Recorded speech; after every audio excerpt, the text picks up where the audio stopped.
개발 엔지니어기도 하고 솔라나가 작년 한 해 동안 되게 좋은 퍼포먼스를 보여줬다고 생각하는데 좀 내부적으로 솔라나에서도 어떤 변화를 거쳤고 어떤 기술적인 진보가 있어가지고 작년 한 해 동안 되게 좋은 퍼포먼스를 보여줄 수 있었는지 저도 좀 나름대로 리서치를 해보고 공유를 해드리려고 좀 준비를 해봤습니다. 먼저 제 소개를 좀 드리자면요. 저는 디사이퍼를 한 2019년 정도부터 한 3년 정도 했었고요.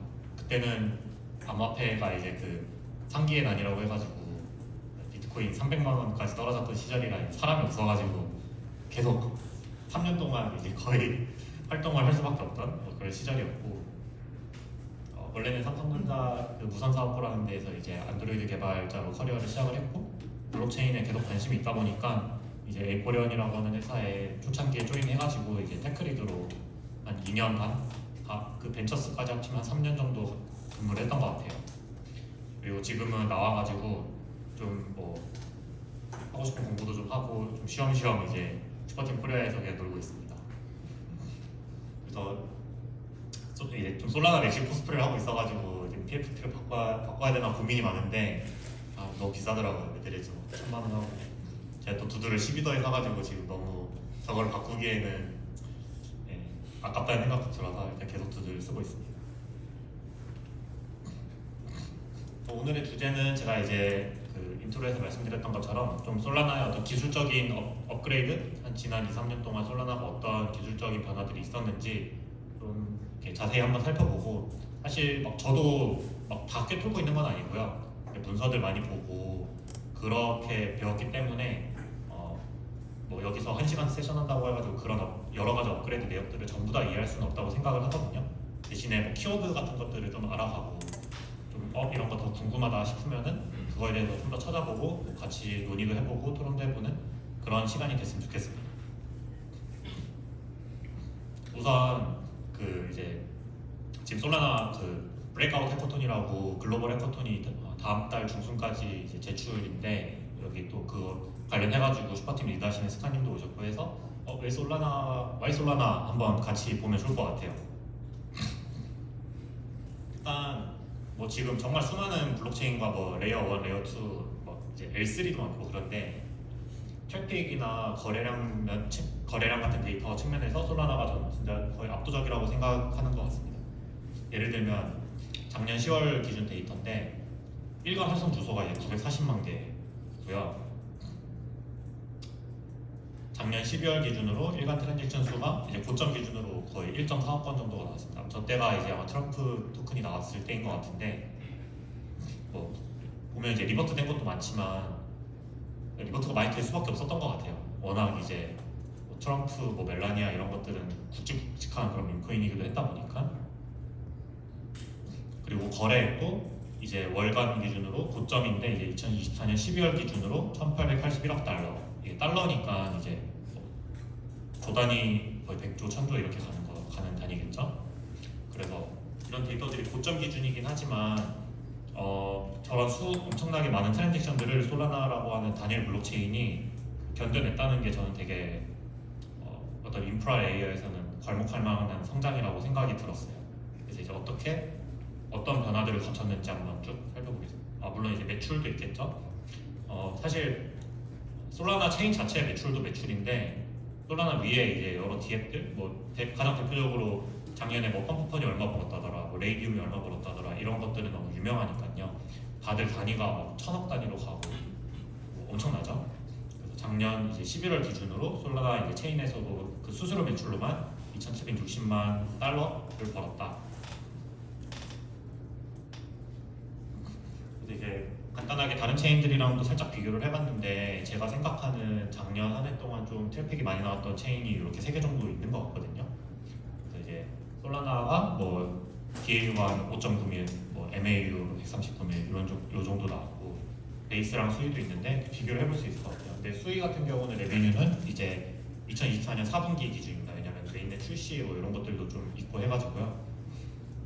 비교를 해보면 베이스도 작년 한 해 되게 핫했고 저도 되게 좋아하는 체인인데 레비뉴 측면에서도 거의 10배 가량 차이가 나는 걸 알 수가 있고요. DAU, MAU 이런 것들 전부 다 솔라나가 굉장히 압도적이다.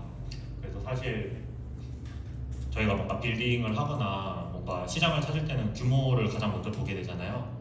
그런 측면에서 솔라나가 거의 지금 블록체인 생태계에서는 가장 큰 그런 시장 규모를 갖고 있다고 생각이 드는 것 같습니다. 근데 이제 한 3년 전, 4년 전 막 FTX 터지고 막 그 전으로 좀 돌아가 보면 솔라나도 좀 심심찮게 체인 헐트 이슈들이 많이 발생을 했었어요. 할이 깨지기도 하고 갑자기 체인 클라이언트 버그 생겨가지고 체인 자체가 멈추기도 하고.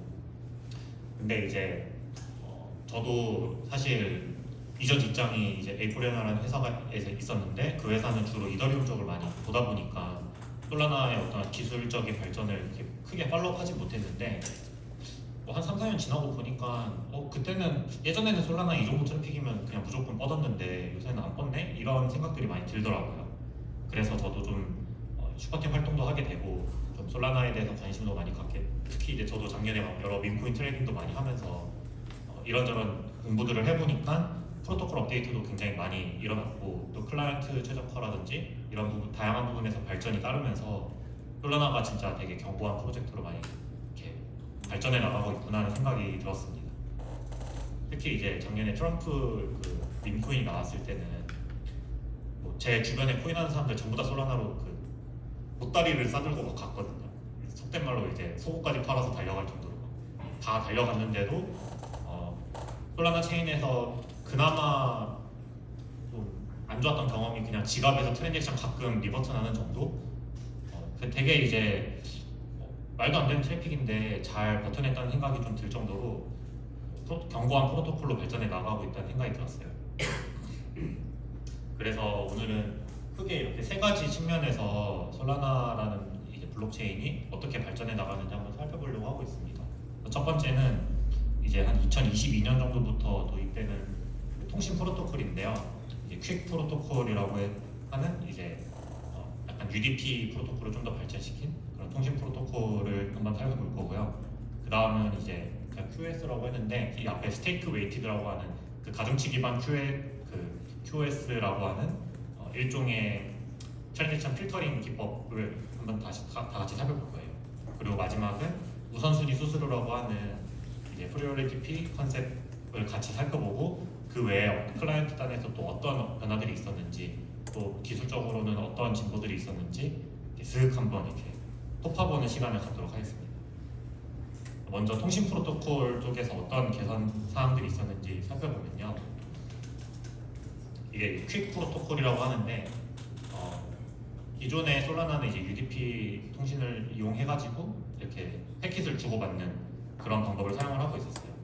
이게 TCP랑 UDP에서 컴퓨터 전공 시간에 네트워크 공부할 때 배우는 개념들인데 UDP라고 하면은 그냥 패킷을 던져놓고 별로 신경 안 쓰는 그런 통신 기법이라고 보시면 되거든요.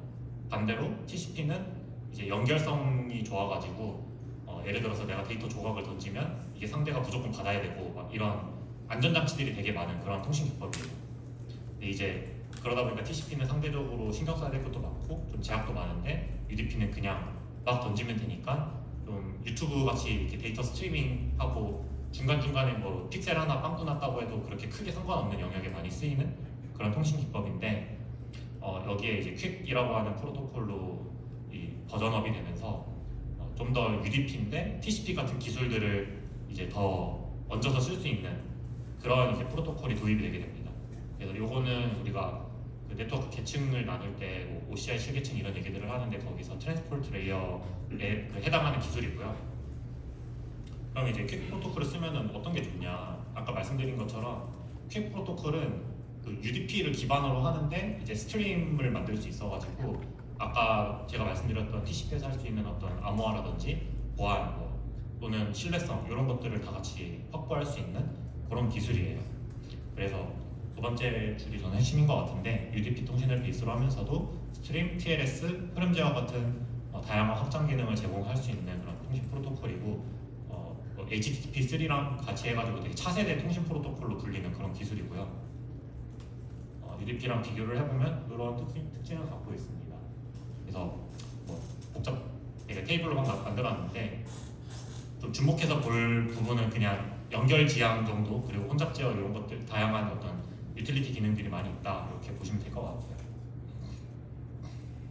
근데 이제 UDP 자체가 그냥 던져놓고 아 몰라 약간 이런 프로토콜이어가지고 처리량 자체는 이제 UDP가 되게 좋은데 UDP는 대신에 어떤 제약들이 있냐면 어떤 데이터 손실이라든지 뭐 또는 뭐 TLS 같은 어떤 암호화 이런 것들을 어플리케이션들이 다 고려를 해줘야 되는 그런 단점이 있어요.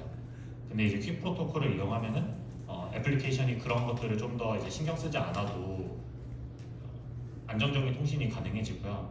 특히 이제 퀵 프로토콜이 없을 때는 UDP에는 흐름 제어라고 하는 게 없었어요. 그래서 흐름 제어라고 하는 건 뭐냐면 예를 들어서 우리가 디도스 공격 같은 것도 충분히 발생할 수 있는데 그런 것들을 UDP는 거의 이제 그 아웃 오브 관중 같이 처리를 하다 보니까 실제로 데이터 통신 프로토콜로 UDP를 사용했을 때는 그 봇들이 막 트랜잭션을 대량으로 발생시킬 때 그거에 대해서 대항할 수 있는 수단이 거의 없거나 아니면 밸리데이터 단에서 뭔가 로직을 만들어가지고 클라이언트 단에서 로직을 만들어서 처리해야 되는 그런 방법밖에 없었는데 이 퀵 프로토콜이 도입되게 되면서 그런 스팸 트랜잭션 공격을 또는 그런 우리가 11 공격이라고 하잖아요. 11 어택의 이제 방어 체계를 구축할 수 있게 됐다고 보시면 될 것 같습니다. 이제 흐름 제어라고 하는 컨셉을 제가 한번 간단하게 다이어그램으로 만들어봤는데 우선은 뭐 노드들끼리 이 퀵 프로토콜이라고 하는 거는 뭐 어디서 사용이 되냐면 트랜잭션을 노드끼리 전달하고 전파받을 때도 사용이 되고 그 솔라나에서는 블록을 이제 셔드라고 하는 단위로 쪼개가지고 막 이렇게 뿌리거든요. 그때도 이제 전부 이 프로토콜을 사용을 하게 됩니다. 그래서 그 샌더 노드랑 리시버 노드가 있는데 이 둘이 데이터를 주고받을 때도 이제 UDP인데 스트림 같은 느낌으로 이제 연결이 만들어지게 되고요.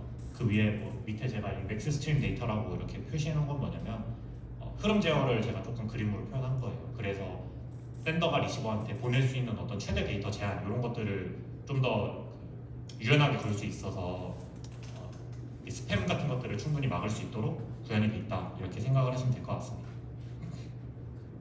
또 그 외에 이제 퀵 프로토콜을 사용하면 그런 TLS 같이 어떤 암호화 모듈 같은 것도 우리가 자유롭게 사용할 수 있고요. 특히 이제 UDP 같은 데에서 아까 말씀드린 것처럼 뭔가 장애 발생했을 때 어떤 복구 로직이라든지 이런 것들이 전부 다 애플리케이션 단에 위임이 돼 있는데 퀵 프로토콜은 이런 거를 전부 다 전송 계층에서 해결을 해주기 때문에 복구하고 뭐 이렇게 커넥션이 뭔가 끊어지거나 했을 때 재연결하고 이런 로직이 굉장히 빠르게 이제 소복될 수 있는 그런 장점이 있습니다. 특히 이제 패킷 손실 이제 UDP가 약간 스트리밍 같은 데서 많이 쓰이는데 UDP 자체는 패킷 손실을 크게 신경을 안 쓰긴 하지만 블록체인에서는 패킷 손실이 또 되게 중요하거든요. 왜냐하면 트랜잭션을 전부 다 깔끔하게 보내야 되고 블록 같은 것도 중간에 데이터가 손실되면 안 되잖아요. 대신에 퀵 프로토콜은 이런 패킷 손실에 대한 처리도 굉장히 단단하게 잘 돼 있어가지고 블록체인 안에서 UDP 같은 기술을 이제 되게 잘 활용할 수가 있다. 그리고 초반에 우리가 커넥션 맺을 때 사용하는 핸드쉐이크 로직이라든지 이런 것도 굉장히 성능이 좋아가지고 이 퀵 프로토콜이 도입되면서 솔라나 그 프로토콜 자체의 성능이 굉장히 비약적으로 상승됐다 이렇게 많은 자료들이 얘기를 하고 있어요. 그리고 두 번째는 아까 제가 말씀드린 그 스테이크 가중치 QoS 같은 이제 트랜잭션 처리 프로토콜이 많이 개선이 됐는데요. 먼저 스테이크 웨이티드 QoS에 대해서 좀 소개를 드릴게요. 우리가 이제 지분 증명 합의 알고리즘을 사용하는 체인들에서는 그 리더 노드가 있고 이 리더 노드들이 트랜잭션을 받아가지고 블록을 만들잖아요. 근데 이 트랜잭션을 누구한테서 받냐에 대한 그런 이야기예요. 그래서 예를 들어서 스테이크 웨이티드 QoS가 이 도입되기 전에는 누구나 리더 노드한테 그냥 트랜잭션을 다 보낼 수 있거든요. 그러다 보니까 어떤 문제가 있냐면 솔라나처럼 토큰 트레이딩이 굉장히 많고 또는 뭐 스나이핑 봇 이런 여기 봇이 트랜잭션이 많이 발생시키는 그런 블록체인의 경우는 그냥 아무 노드나 막 그 스팸 대량의 트랜잭션을 막 꽂아도 그게 전부 다 리더한테 자꾸 들어가려고 시도를 하게 되는 거예요. 그러다 보니까 리더 노드에 좀 부하도 많이 걸리게 되고 그 트랜잭션들 사이에 어떤 우선순위를 매기는데도 좀 고민이 많이 필요한 그런 일들이 생기게 되는데 스테이크 웨이티드 QoS는 이제 리더 노드한테 트랜잭션을 꽂을 수 있는 그런 노드들의 또 우선순위를 매기는 그런 메커니즘이라고 보시면 될 것 같아요. 예를 들어서 어떤 밸리데이터가 있는데 이 밸리데이터가 뭐 전체 솔라나 지분의 3%를 스테이킹을 하고 있어요. 그러면은 이 노드는 지금 현재 솔라나 네트워크에 퍼져 있는 이제 전체 트랜잭션 중에 그 3%를 노드한테 직접 꽂을 수 있는, 리더 노드한테 직접 꽂을 수 있는 그런 이제 개념이라고 보시면 될 것 같고, 솔라나 기술 블로그에서는 이거를 조금 더 이해를 쉽게 하기 위해서 고속도로 개념을 이용을 하고 있어요. 예전에는 그냥 뭔가 국도 하나로 도로 하나만 딱 있던 상태에서 이제는 옆으로 이제 고속도로를 뚫어가지고 돈을 내면은 더 쾌적한 도로를 사용할 수 있는 그런 개념이라고 보시면 될 것 같습니다. 예전에는 리더 노드에 트랜지션이 도착하면 전부 다 거의 선착순 아니면 그 수수료 내림차순으로 트랜잭션들을 그 정렬해가지고 블록에 담았다면은 이제는 좀 더 대형 노드, 좀 스테이크가 큰 노드들이 그 전파하는 트랜지션들을 좀 더 우선적으로 선별해서 리더 노드 블록에 넣는 그런 메커니즘이라고 보시면 될 것 같아요. 좀 다이어그램으로 표현을 해봤는데 왼쪽이 좀 스테이크를 한 3% 정도 갖고 있는 밸리데이터고 오른쪽이 거의 스테이크가 없는 0.00 몇 프로 갖고 있는 그런 노드고요. 이제 왼쪽이 좀 더 이제 도로가 이제 차선이 넓은 거죠. 8차선 정도 되는 거고 오른쪽은 뭐 한 2차선 정도 이렇게 생각을 하시면 될 것 같습니다. 그래서 실제로 좀 더 이제 기술적으로 뜯어보면 그 밸리데이터들은 TPU라고 하는 트랜지션 프로세싱 유닛이라고 하는 그런 모듈이 있거든요. 그래서 이 TPU에 트랜잭션이 들어오게 되는데 이 TPU 용량을 예약하는 거라고 보시면 될 것 같아요. 그래서 이제 예를 들어서 RPC 노드 또는 어떤 밸리데이터 노드가 리더 노드랑 커넥션을 이렇게 맺을 때 V스테이크라고 하는 어떤 가상 지분 값을 이게 서로 주고받아요. 그래서 예를 들어서 내가 지금 내 지분 내가 알고 있으니까 그거를 포함시켜가지고 나 대형 밸리데이터야, 나 지분 몇 프로 들고 있어, 이렇게 보내가지고 리더 노드랑 연결을 맺고, 그럼 리더 노드는 나의 TPU라고 하는 약간 램플 비슷한 거죠. 거기다가 이제 트랜잭션들을 탁탁 꽂을 텐데 거기다가 미리 용량을 이렇게 할당해 놓는 거예요. 이 정도는 이 노드가 이제 스테이크가 크니까 여기서 오는 애들을 위한 공간으로 예약을 하는 블록 스페이스 예약 메커니즘이라고 보시면 될 것 같습니다.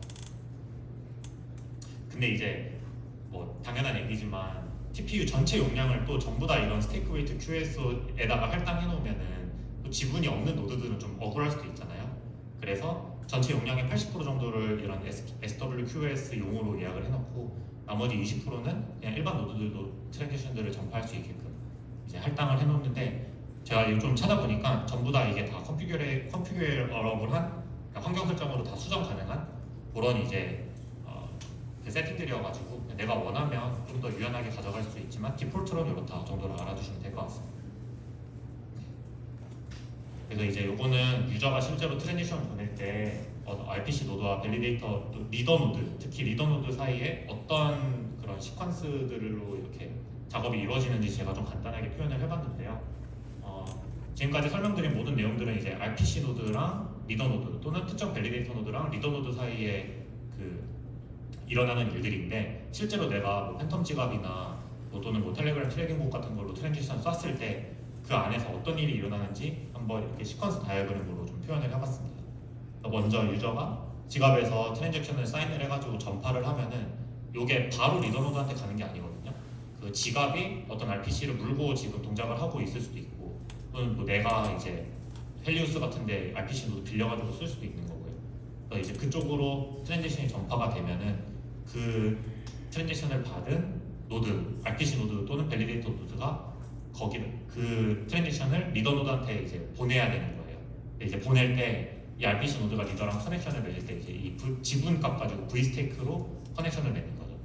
그래서 이제 V스테이크를 보내서 RPC 노드랑 리더 노드 사이에 퀵 프로토콜이 그 커넥션이 성립이 되고, 그러면 리더 노드는 이제 이 RPC 노드가 보낸 V스테이크 값 가지고 아까 말씀드린 TPU의 용량을 이렇게 할당을 해놓는 거죠.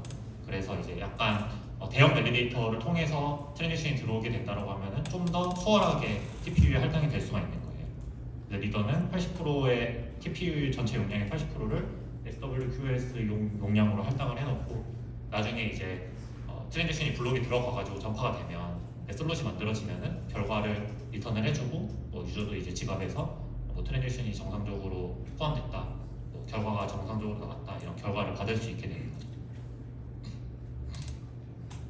그 다음에 또 이제 재밌게 볼 수 있는 거 재밌게 볼 수 있는 내용이 이런 걸프 스트림 같은 것들도 좀 볼 수가 있습니다. 근데 이제 원래는 저도 예전에 뭐 솔라나 밸리데이터 하시는 분들만 만나서 얘기를 들어보면 솔라나가 mempool을 안 쓰려고 한다 이런 얘기를 들었을 때 그 무슨 얘기인지 잘 몰랐거든요. 요즘도 저도 계속 공부 중이긴 하지만 이제 걸프 스트림은 기존의 멤풀 구조에서 벗어난 어떤 엣지 네트워크 비슷한 식으로 트랜잭션을 전파하는 그 프로토콜 메커니즘이라고 보시면 될 것 같아요. 그래서 이제 요거는 어떤 내용이냐면 이더리움 같은 데에서는 멤풀이라고 하는 구조를 사용을 해가지고 멤풀이 되게 전통적인 그 블록 전파 메커니즘이라고 생각을 하시면 될 것 같거든요. 모든 노드가 멤풀을 갖고 있고 그 멤풀에 트랜잭션을 막 쌓아가지고 이제 그리고 또 전파를 하는 거예요. 그래서 사실 이제 솔라나 그 기술팀에서 여기서 문제점이라고 지적하는 거는 뭐냐면 이미 저기 아래쪽에도 멤풀이 있고 오른쪽에도 멤풀이 있고 여기 트랜지션들 다 담겨 있는데 여기서 리더가 이 멤풀을 블록으로 확정을 지어가지고 또 전파를 하게 되면은 사실 이 트랜잭션들은 그 위로 갔다가 아래로 또 내려오는 이런 더블 프로파게이션 두 번 전파된다. 이게 굉장히 비효율적이다라고 지적을 하고 있더라고요. 그래서 이제 걸프 스트림에서는 이 어차피 솔라나는 그 리더가 돌아가면서 선정이 되거든요. 그리고 다음 블록을 누가 만들지에 대한 그 리더 예측이 가능해요. 그러니까 무슨 말이냐면 다음 리더들이 다 정해져 있는 그런 합의 알고리즘을 사용하고 있기 때문에 리더가 아니면 멤프를 쓰지 마라. 약간 이렇게 생각을 하시면 될 것 같습니다. 그래서 걸프 스트림에서는 노드들은 그 리더가 아닌 노드들은 멤프를 유지하지 않고 그냥 받은 트랜잭션들을 다 그냥 리더들한테 쏴버리기만 하는 거죠. 그래서 리더는 받은 트랜잭션을 그냥 블록으로 만들어서 내려주면은 노드들은 따로 멤프를 유지할 필요 없이 그냥 좀 더 깔끔한 그런 트랜지션 전파가 가능해진다. 이런 업데이트도 솔라나 블록체인을 되게 쾌적하고 견고한 프로토콜로 만드는데 일조하고 있다라고 보시면 될 것 같습니다. 여기서부터는 뭐 저도 좀 공부하면서 약간 어려운 내용이긴 했는데 그냥 참고차 들어주시면 될 것 같아요. 그 네트워크 아까 뭐 저기 걸프 스트림도 그렇고 SWQS도 그렇고 다 같은 초점을 저는 갖고 있다고 생각을 하는데 결국은 이 블록체인 안에서 진짜 데이터가 엄청나게 많이 왔다 갔다 하거든요. 뭐 이더리움 노드도 돌려보면은 뭐 그 안에서 투표 그 블록에 대한 보팅 내역이라든지 엄청나게 많은 데이터들이 왔다 갔다 하고 솔라나 같은 경우는 그 프로토콜 내 데이터 통신이 많은 걸로 유명해요. 얼마나 많냐면은 솔라나 노드를 제대로 운영하려면은 거의 뭐 초당 기가바이트 단위 대역폭이 필요하다 보니까 뭐 월 이제 뭐 1,000만 원 뭐 이렇게 깨진다고 제가 예전에 그 견적을 봤을 때 그 너무 비싸가지고 그래서 못 돌렸거든요. 그런 경험이 있는데 또 이제 솔라나에서는 우리가 이제 리더가 블록을 만들면 이 블록도 블록체인 안쪽으로 쫙 뿌려야 되잖아요. 그래야 노드들이 블록을 받아가지고 블록체인을 유지를 할 수 있으니까 그때 이 블록을 전파하는 방식도 개선을 했어요. 원래는 그 블록을 전파하는 메커니즘을 솔라나에서는 터빈이라고 얘기를 하는데 터빈에서는 이 블록을 셔드라고 하는 단위로 쪼개거든요. 이제 저게 제가 예전에 뭐라고 발음해야 될지 몰라가지고 막 슈레드라고 했다가 나중에 찾아보니까 셔드더라고요. 그래서 블록가 이제 리더가 블록을 32개의 셔드로 쪼개서 전송을 하는데 예전에는 이쪽 구현이 그렇게 성숙하지는 않아가지고 이 셔드를 막 또 보내다가 이제 아까 UDP 프로토콜 쓴다고 했잖아요. 그래서 막 데이터가 손실나는 경우도 있고 그런 경우에 이 아래 그 블록을 받는 노드가 또 리더한테 다시 보내줘 해가지고 처음부터 다시 보내고 이런 식으로 좀 비효율적으로 블록을 주고받는 그런 이제 이슈들이 있었는데 이런 것들을 이제 리드 솔로몬 이제 FEC라고 해가지고 저도 요 메커니즘까지는 잘은 모르는데 그 컴퓨터 공학에서 막 통신 배울 때 무슨 페리티 막 이런 거 배우잖아요. 뭐 복구 가능한 그런 데이터 통신 약간 그런 느낌의 프로토콜이라고 보시면 될 것 같아요. 그래서 32개 셔드 중에 일부가 좀 손실이 돼도 재요청을 하지 않아도 데이터를 복구할 수 있는 그런 통신 방법인데 그래서 블록을 서로 주고받을 때 이런 리드 솔로몬 FEC를 이용해가지고 이제 재요청을 안 해도 되는 거죠. 데이터 손실이 발생해도.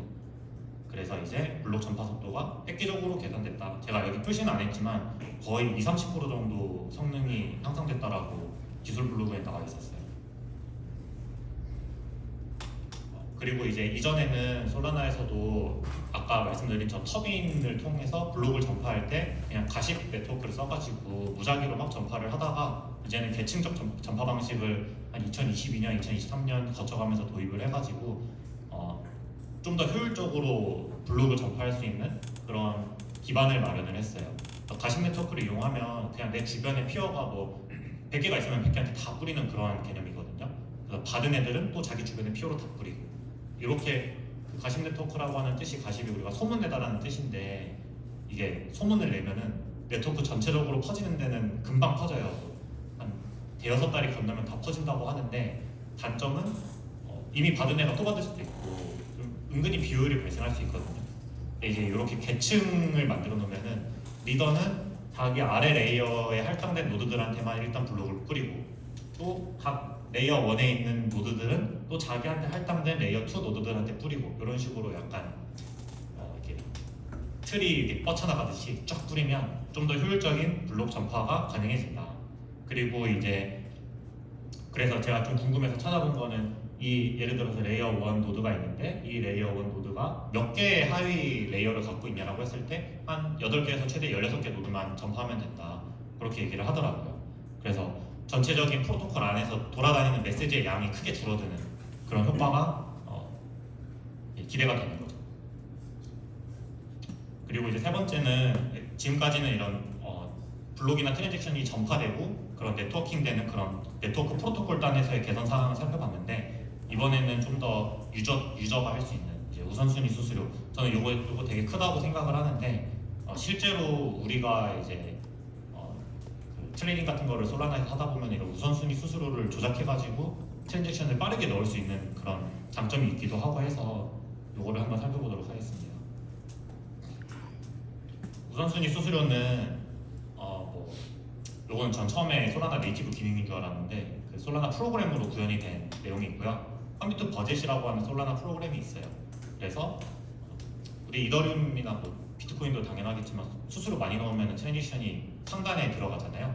그거랑 똑같다고 보시면 되는데, 그 대신에 조금 차이점은, 어차피 그 유저 단에서 느끼는 그런 차이점은 뭐 지갑에서 요새는 그 유저 경험 추상화를 잘 해줘가지고 괜찮은데, 실제로는 그 우리가 생각하는 솔라나의 기본 수수료랑은 별개의 개념이에요. 그래서 다른 프로그램으로 들어가는 거고, 실제로는 컴퓨터 버젯이라고 하는 프로그램으로 내가 수수료를 지불을 하는 거고, 이제 요게 원래는 블록에 포함되면 소각됐는데 최근에 그 심드 제한에서 이게 소각되지 않고 그 밸리데이터들한테 일부가 넘어가는 식으로 막 제한이 올라오고 해서 지금 논의가 되는 걸로 알고 있습니다. 만약에 내가 우선순위 수수료를 지불을 하지 않으면 그냥 아까 말씀드린 그런 지분 기반의 QoS를 통해 가지고 리더 노드의 트랜잭션 그 TPU에 들어가든지, 그게 아니면 뭔가 내가 연산을 많이 해가지고 수수료가 기본적으로 많을 수도 있잖아요. 그거에 따라 가지고 내림차순으로 정렬이 되는 그 일반적인 뭐 선착순 또는 그 수수료 내림차순 기반으로 트랜잭션이 블록에 들어가게 되는데, 우선순위 수수료는 그냥 내가 좀 더 자유롭게 지불할 수 있는 수수료 개념이라고 보시면 될 것 같아요.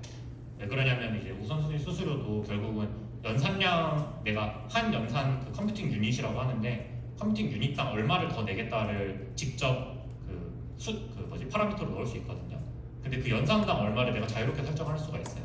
그래서 좀 더 내가 이 트랜지션이 빨리 들어가기를 원하면 급하게 넣을 수도 있고, 그래서 요거는 뭐 저도 전문 영역은 아니지만 그런 스나이핑 봇들이라든지 아비트리지하는 그 트랜지션 빨리 집어넣어야 되는 그런 트랜지션들의 경우는 이런 우선순위 수수료가 꽤 많이 들어갈 때는 막 뭐 몇백 불 막 이렇게 들어가는 경우도 있다고 하더라고요.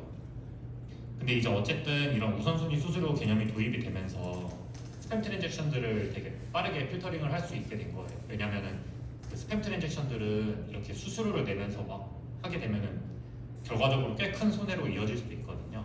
그러다 보니까 이런 경매 방식의 추가 수수료 모델을 통해서 이제 이런 대규모의 어떤 수수료가 굉장히 저렴한 트랜잭션들을 다 걸러버리고 진짜 필요한 유저들만 이제 솔라나 블록체인에 트랜잭션 제출할 수 있도록 이렇게 개선이 되고 있는 거죠. 이것도 좀 딥하게 들어가 보면은 이렇게 프로그램 주소가 이렇게 매겨져 있습니다. 컴퓨터 버젯 1111 해가지고 저 프로그램으로 수수료를 지불을 하는 방식이고요. 그래서 실제로 내가 만약에 뭐 솔라나 웹3.js라든지 솔라나 SDK 이용해가지고 그 트랜잭션을 코드로 내가 넣고 싶다라고 했을 때는 우선순위 수수료 로직을 직접 작성을 해줘야 돼요. 저 컴퓨팅 컴퓨터 버젯 프로그램에다가 내가 그 단위 컴퓨팅 유닛당 얼마를 매겠다. 그리고 한도, 그 맥시멈 한도도 있거든요. 왜냐면 가스비가 그렇다고 해가지고 막 가스비로 1000만 원 나가면 안 되잖아요. 근데 이제 그런 것들이 더 주요 명령 파라미터로 있어요. 한도라고 오타가 나는데 한도 컴퓨팅 유닛과 그리고 컴퓨팅 유닛당 지불할 마이크로 레포트 단위를 이렇게 파라미터로 넣어주면은 이제 저 명령어들이 나의 트랜지션의 제일 첫 번째 줄에 이렇게 다 들어가게 되는 거예요. 실제로 첫 번째 줄에 넣어줘야 되고요. 그래서 이렇게 우선순위 수수료를 지불할 수가 있다. 그래서 가끔 가다가 막 트레이딩 복 같은 거 만드는데 트랜지션 진짜 안 들어가는 경우도 있거든요. 그게 대부분 트랜지션이 너무 많아서 그런 건데 저때 그 우선순위 수수료 로직을 작성해주면은 트랜지션이 바로바로 잘 들어가는 걸 확인할 수가 있습니다. 그래서 이 우선순위 수수료는 이미 이제 솔라나 네트워크에 되게 많이 적용이 돼 있어가지고 현재 하루 수수료 절반 이상이 우선순위 수수료로 지불이 되고 있어요. 그래서 그리고 또 이게 우선순위 수수료가 다이나믹한 수수료 체계이기 때문에 트랜지션이 많이 발생하는 상황에서는 그러면은 그냥 우선순위 수수료를 많이 넣으면 되는 거거든요. 그래서 좀 더 이제 플렉서블하게 트랜지션을 제출할 수가 있고 프로토콜 입장에서도 안정적으로 트랜지션을 처리할 수 있는 그런 장점이 있습니다. 이것도 그냥 제가 간단하게 예로 그냥 표현한 건데요. 트랜지션 5개가 있고 여기서 이제 프리오리티 P가 높은 이제 우선순위 수수료가 4랑 5값 이렇게 있는 것들이 그냥 먼저 들어간다. 이거를 그냥 개념적으로 나타낸 그림이라고 보시면 될 것 같습니다. 네, 좀 내용들이 저도 막 하면서 힘든데 이제 거의 마지막이에요. 마지막은 좀 잡다한 내용이고 밸리데이터에서 어떤 부분들이 최적화가 계속 되고 있는지 소개해드릴 내용입니다. 지금 솔라나 클라이언트는 아가베라고 있거든요. 저도 이것도 이제 뭐라고 읽어야 될지 몰라가지고 그 체리님한테 물어봤는데 자기도 잘 모르는데 그냥 아가베라고 읽는다고 하더라고요. 이제 아가베라고 하는 솔라나 디폴트 클라이언트가 이렇게 지속적으로 발전하고 있습니다. 당연하겠지만 우리가 밸리데이터 최적화를 위해서는 그 CPU 막 최적화도 해야 되고 이 밸리데이터들이 요구사항이 굉장히 빡세거든요. 특히 솔라나 같은 경우는 막 요구사항이 권장사항이 막 램 256기가 막 이러더라고요.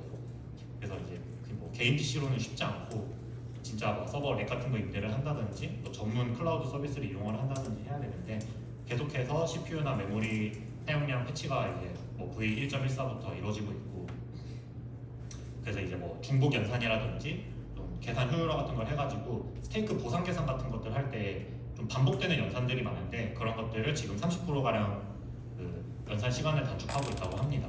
그리고 아까 말씀드린 것처럼 터빈 같은 거 계속 개선되고 있고 지금 1.16, 1.17 넘어가서는 JIT 컴파일 요거는 뭐냐면 그 앵커 프로그램이 컴파일 되면은 그거를 또 솔라나 VM이 읽어가지고 막 로딩하는 그런 복잡한 로직들이 있는데 그런 쪽에서 이제 캐시를 도입해가지고 효율을 계속 그 성능을 향상을 시키고 있다. 그리고 중복 트랜지션 필터도 원래는 저 부분은 저도 잘 모르는 영역이긴 하지만 확률적으로 그러니까 트랜지션이 중복으로 들어오는 거를 좀 더 확률적인 모델을 이용을 해가지고 좀 더 성능을 향상시켰다 이런 내용들이 독서에 있더라고요. 이거는 저도 좀 더 공부가 필요하지만 간단하게 소개를 드리고 마지막으로 최근 버전에서는 그 중앙집중시 스케줄러를 통해 가지고 이거는 뭐냐면 그 솔라나가 병렬 처리가 가능한 블록체인이잖아요. 그래서 트랜잭션이 들어오면은 원래는 트랜잭션 받자마자 바로 그냥 스레드 풀로 보내가지고 멀티스레드에서 처리를 하도록 했는데 그 앞에 스케줄러를 둬가지고 이 트랜잭션들이 미리 지금 병렬 처리가 가능한지 불가능한지를 미리 따지는 그런 로직을 도입했다고 합니다. 그래서 이제 컴파일 캐시 계산 같은 경우는 솔라나 밸리데이터 노드는 이제 런타임에 그 eBPF가 뭐냐면 이제 솔라나 프로그램이 이제 솔라나 프로그램을 우리가 컴파일할 때 이거를 또 기계어로 바꿔주는 그런 로직이 있는데 그때 이런 그 컴파일을 수행하는 컴파일러를 최적화했다. 그래서 포크가 발생했을 때 재컴파일하는 횟수를 90% 이상 단축을 해가지고 실제로 컴파일할 때 어떤 그 트랜지션 처리 지연은 30% 정도 단축했다. 너무 어려운 내용이긴 하지만 이게 소개를 좀 드리고요. 중복 트랜지션 필터링을 강화를 해가지고 아까 말씀드린 어떤 터빈에서 슈레드 이렇게 전파할 때 어떤 네트워크 통신 프로토콜도 바꾸고 또 중복 트랜지션 필터링 해가지고 슈레드 재전송 지연이 평균 40% 이상 단축됐다. 이런 내용들도 있습니다. 그 다음은 이제 제가 좀 더 자세하게 소개해드리고 싶은 내용인데 원래는 아가베 하나 이렇게 클라이언트 딱 있다가 요새는 좀 다양한 클라이언트들이 계속 나오고 있어요. 근데 이제 클라이언트 다이버시티라고 우리가 표현을 하는 이제 다양한 형태의 클라이언트 구현체들이 블록체인에서도 꽤 중요하거든요. 왜냐하면 이더리움만 하더라도 이더리움 클라이언트 종류가 되게 많아요. 러스트로 만든 뭐 라이트하우스도 있고, 그 자바로 만든 테쿠라는 클라이언트도 있고, 막 고로 만든 클라이언트도 있고, 그리고 이런 클라이언트 다이버시티가 실제로 빛을 발하는 순간들이 있거든요. 어떨 때냐면 뭐 예를 들어서 예전에 이더리움에서 그 정확히 기억이 안 나는데 뭐 테쿠가 클라이언트 버그가 터진 거예요. 근데 이제 블록체인에서 클라이언트 버그가 터지면은 그 버그의 어떤 중요도에 따라 다르겠지만 블록체인 자체가 뻗을 수도 있거든요. 근데 테쿠만 뻗어버리니까 이제 다른 노드들은 문제가 없어서, 다른 클라이언트들은 문제가 없어서 또 그 클라이언트들이 전체 그 합의 지분의 거의 뭐 한 7, 80% 이상을 차지하고 있다 보니까 합의가 문제없이 일어난 거죠.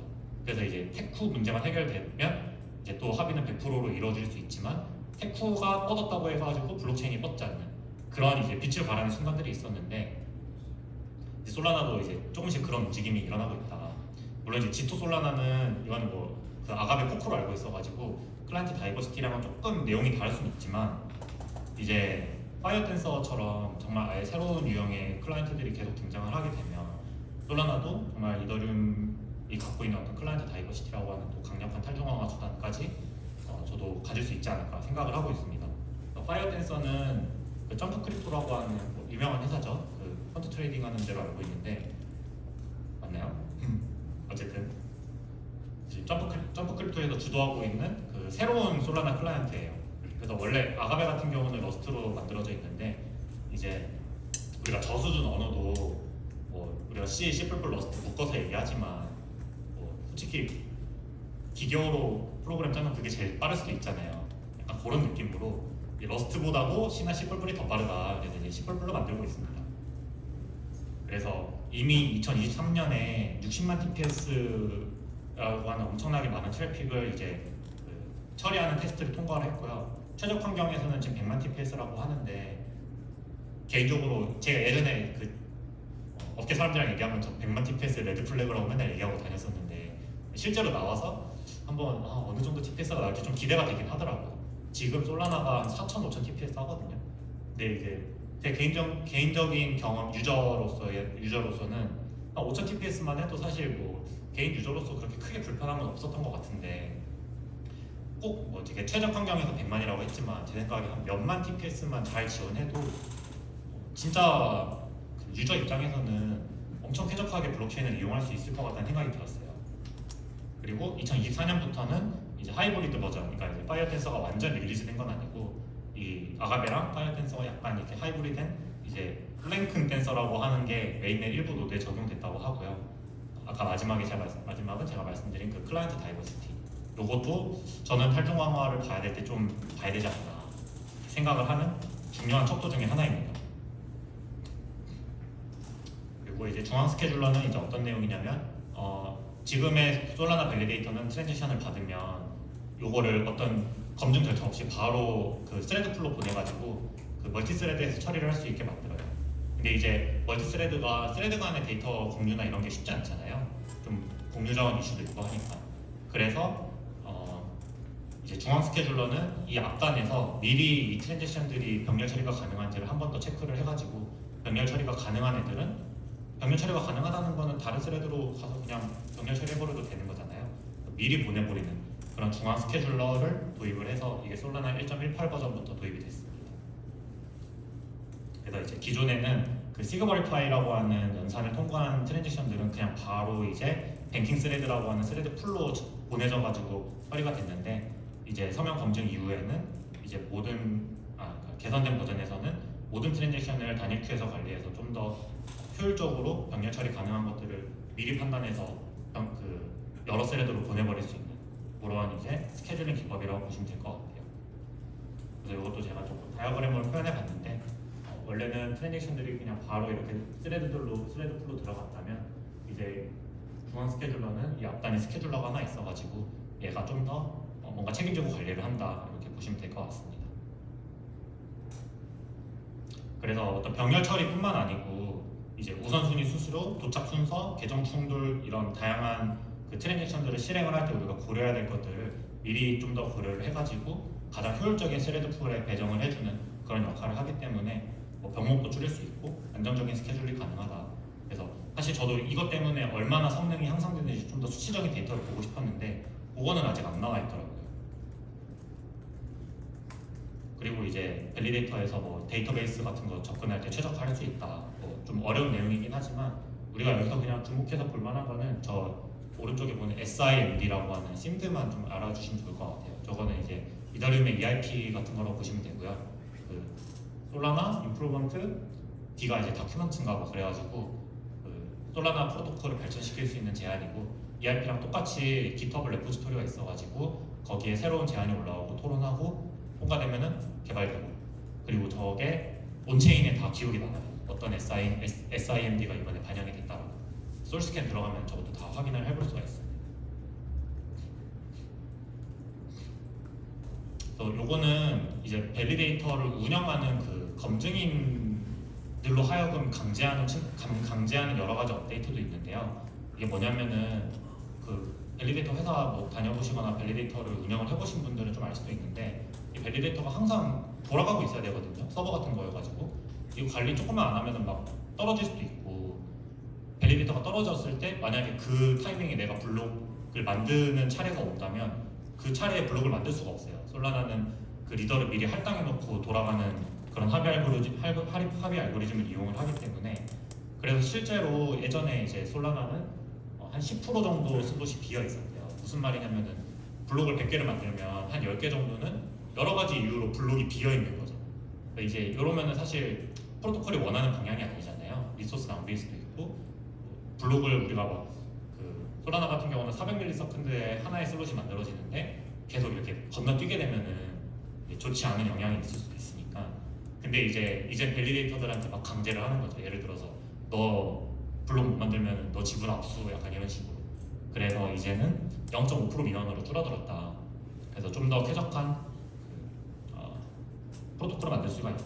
근데 만약에 블록이 스킵이 되게 되면은 원래 이 블록에 들어가야 될 트랜잭션들이 또 다음 블록으로 밀리는 거거든요.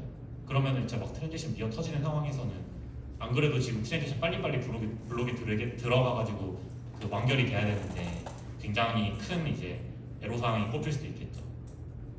그게 이제 요 내용이고요. 요거는 이제 그 솔라나에서 보니까 약간 밸리데이터 배포 프로세스가 좀 별로였더라고요.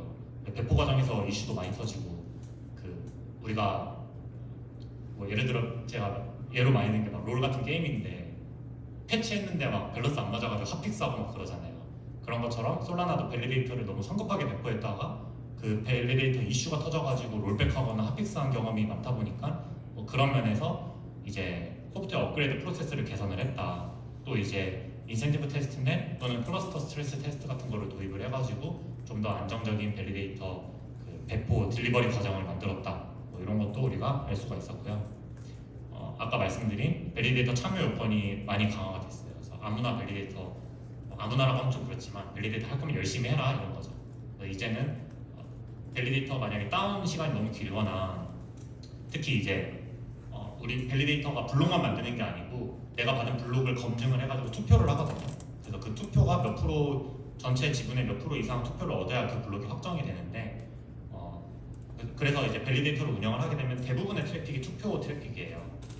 근데 만약에 이거를 15일 동안 투표를 하지 않았다. 그 말은 뭐 15일 동안 모두 그 다운된 상태로 유지를 했다는 건데 그렇게 됐을 때는 이제 밸리데이터 지분을 비활성화하는 또는 슬래싱까지 갈 수 있는 그런 요건을 만들어가지고 밸리데이터로 하여금 좀 더 프로토콜에 잘 기여할 수 있게끔 그 동기부여를 만들고 그리고 네트워크의 그런 스킵되는 그런 슬롯의 수를 줄여가지고 블록 생산 효율을 계속 늘리고 있다 이렇게 보시면 될 것 같습니다. 그리고 투표 지연 페널티도 같은 측면의 내용이라고 보시면 될 것 같아요. 원래는 검증자가 블록을 받으면 바로바로 투표해가지고 그 투표 내역을 블록체인으로 브로드캐스팅을 해줘야 되는데 자꾸 블록이 늦게 투표를 하면은 그 보상을 좀 더 적게 받게 자꾸 이렇게 가중치를 설정을 하는 거죠. 그래서 검증자들이 실제로 진짜 저렇게 방만한 운영하는 경우가 너무 많아요. 특히 예전에 뭐 코스모스 쪽에서 노드를 운영을 하다 보면은 막 순위권에 있는 검증인들도 막 다운타임 떠가지고 얘네 막 블록 못 만들고 있는데 며칠 동안 해결 안 하고 있고 이런 경우들 많이 봤거든요. 이제 그럴 때 이제 열심히 벌을 주면은 당근과 채찍을 주면은 검증인들이 열심히 활동을 하니까 그렇게 보시면 될 것 같아요.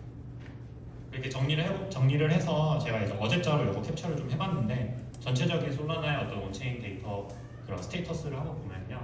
뭐 왼쪽은 서플라이는 무시하시고요. 지금 액티브 스테이크가 전체 지분이라고 보시면 될 것 같고 밑에 보면은 지금 TPS가 한 4,000 정도 나오죠. 그리고 TPS가 한 3,000 후반에서 4,000, 5,000 사이를 꾸준히 유지를 하고 있는 것을 알 수가 있고요. 왼쪽 하단에서 우리가 조금 주의가 아니고 주의 깊게 보면 좋을 부분은 저 슬로우 타임입니다. 그러니까 슬로우 타임이 블록 타임인데 원래 솔라나에서 목표로 슬로우 타임이 400ms거든요. 지금 뭐 이제 1분 평균, 1시간 평균 이렇게 두 개 나와 있지만 거의 대체적으로 400ms를 잘 유지를 하고 있다 이렇게 볼 수 있습니다. 진짜 마지막이고요. 앞으로 솔라나에서 어떤 것들을 좀 어떤 내러티브들을 많이 밀고 있는지 한번 살펴보고 마지막으로 브레이크아웃 해커톤에서 뭐 어떤 트랙들이 있는지도 좀 보려고 합니다. 이거는 제가 이제 체리님한테 직접 물어봤어요. 솔라나 직원한테 물어보면 제일 좋을 것 같아서 열심히 쫄라가지고 한 5가지 테마를 좀 잡아봤어요. 스테이블코인, 페이먼트, 디파이, RWA, 크로스체인 인프라 이렇게 5가지를 제가 조금 꼽아봤고요.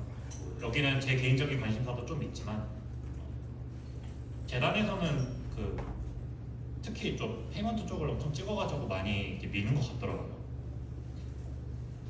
그래서 첫 번째로 스테이블코인이나 페이먼트, 컨슈머 앱 이렇게 3가지를 제가 좀 묶어봤는데 이미 솔라나에서는 솔라나 페이라고 하는 거를 런칭을 해가지고 그 쇼피파이랑 스트라이프라고 하는 미국의 카드 결제 서비스인데 거기 연동해가지고 솔라나나 솔라나 위에 있는 스테이블 코인 같은 거로 이렇게 온라인 결제를 쉽게 할 수 있도록 이미 다 개발을 해가지고 제공을 하고 있어요.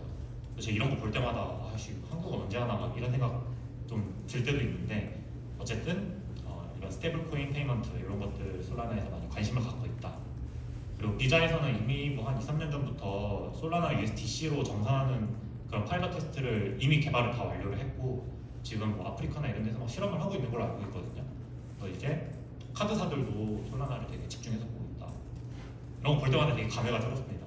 비자가 내가 블록체인 처음 공부할 때는 막 저기 어디 이상한 인터넷 커뮤니티에서 막 얘기하던 게 이제 비자, 마스터카드 이런 파트너사들이 막 나오니까 되게 감회가 새롭기도 하고요. 그리고 컨슈머 앱을 제가 되게 좋아하는 이유는 저도 이게 막 인프라 엔지니어를 하지만 근본은 이제 디자인 트레이더거든요. 그래서 이거 사요 막 이런 거를 되게 좋아하다 보니까 좀 더 캐주얼한 그런 서비스들도 관심이 많아요. 특히 저는 커리어 시작이 제가 모바일 엔지니어였거든요. 그러다 보니까 모바일 앱에도 관심이 많고 솔라나에서도 지금 솔라나 모바일 개발도 엄청 열심히 하고 있고 솔라나에서 직접 제가 알기로 안드로이드를 포커해가지고 OS도 만들고 있는 걸로 알고 있고요. 그리고 뭐 잠보폰이라든지 사과폰 이런 솔라나 전용 스마트폰도 지금 나오고 있잖아요. 그리고 이제 솔라나의 앱스토어도 있어요. 제 생각에는 향후 뭔가 올해 뭔가 말이나 내년쯤 되면 솔라나 폰이랑 그런 솔라나 모바일에 대한 얘기가 되게 많이 나올 것 같아서 이런 것도 한번 관심을 갖고 보면 좋을 것 같습니다. 그리고 이제 디파이 같은 경우도 계속 혁신을 해야죠. 왜냐하면 솔라나 같은 경우는 지금 집중하려고 하는 게 좀 더 그런 인스티튜션, 그러니까 기관들을 좀 상대로 하려고 하고 있고 또 이제 물론 기관들이 중앙거래소도 많이 활용을 하겠지만 우리가 온체인 이코노미의 핵심은 디파이잖아요. 그 디파이에도 뭐 덱스도 있고 랜딩도 있는 것처럼 솔라나에 되게 다양한 덱스들이 있어요. 뭐 레이디움, 오르카, 메테오라 이런 덱스들이 있는데 여기들이 계속 집중하는 거는 자본 효율성을 늘리려고 하고 있다고 저는 생각하고 있어요.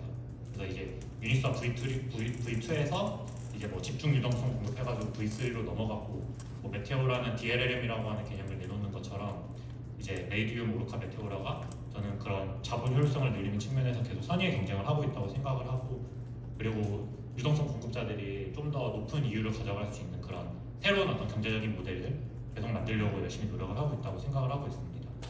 그리고 랜딩 플랫폼도 뭐 카미노 파이낸스 같은 것들도 나와가지고 잘 성장하고 있는 것 같고 아까 이제 NCN 그런 파트 나왔던 것처럼 리스테이킹 같은 경우도 뭐 이더리움엔 아이겐레이어 쪽이 있다면 솔라나에서는 프래그마틱 같은 팀들이 이런 부분을 잘 선도해서 이끌고 있다 이렇게 보고 있어요. 뭐 RWDP 너무 뭐 유명하죠. 뭐 온도에서 뭐 채권하고 있다.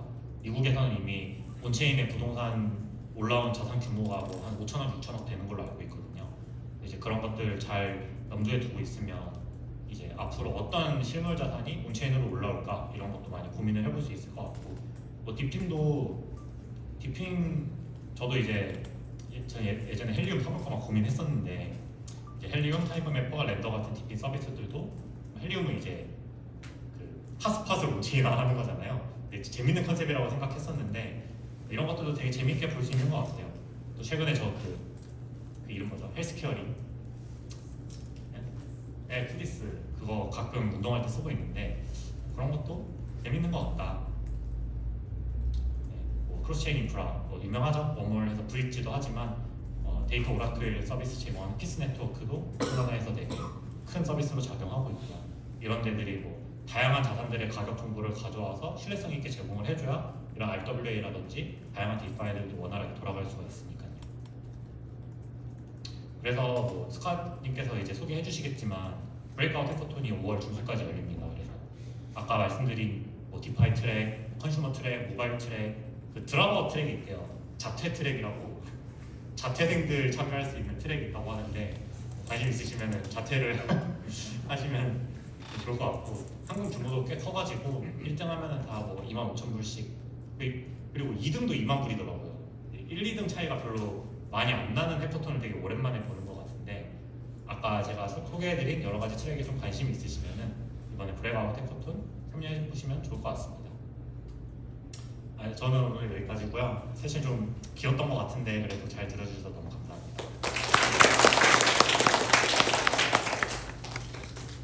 네, 뭐 혹시 질문이나 이렇게 있으시면은 편하게